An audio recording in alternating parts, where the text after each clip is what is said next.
បាទជាសួរបងប្អូនអស់គ្នាចឹងមួយរយៈនេះវិសាតែរពលពេកដែលបានថតអីចេញវីដេអូចែកជូនបងប្អូនទេអញ្ចឹងຂະຫນាតទាំងអស់នេះ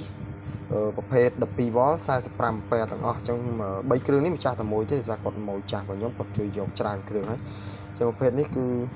បងប្អូនប្រភេទអគុយលីជោមណាអញ្ចឹងបងប្អូនដែលធ្លាប់ប្រើគាត់ដឹងគុណភាពហើយមួយទៀតសម្រាប់បងប្អូនដែលគាត់សួរថាទិញអគុយទៅបានដុំសាកអត់គឺបានបងមកឈុតវាគឺមានទាំងដុំសាកអញ្ចឹងបើទិញអគុយអត់ដុំសាកយើងបានអីសាកអញ្ចឹងណាអញ្ចឹងមកឈុតវាមានជាមួយដុំសាកមួយណាដុំសាកមួយហើយនឹងអគុយមួយអញ្ចឹងបាទនេះតម្លៃខ្ញុំលក់ធូរតែបងប្អូន360000ຂະຫນាត45 A ហើយយើងប្រើម៉ាស៊ីនអុកយើងត្រឹមត្រូវយើងអាចមើលកន្លែងតំណដែលយើងសាយើងប្រើមួយម៉ាស៊ីនអុកត្រឹមត្រូវនេះរបស់ខ្ញុំបងប្អូនអញ្ចឹងគឺដាក់មកជាប់មកឆ្ងាញ់ឲ្យបងប្អូនតម្រោះគឺបាច់ភ័យរបូតកន្លែងមុខតំណទាំងសាហ្នឹងទេ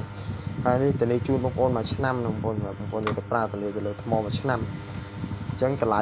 360000ព្រីសេវាដឹកជូនឲ្យបងប្អូនសម្រាប់បងប្អូនតាមខេត្តតាមអីក៏ដឹកបានដែរណាប៉ុន្តែបញ្ជាក់ថាសម្រាប់អ្នកដែលចង់អាវ៉ាន់ដកដៃទូទាត់លុយមុនចាំអាវ៉ាន់ដកដៃបើទូទាត់លុយត្រូវកក់ខ្ញុំខ្លះបងប្អូន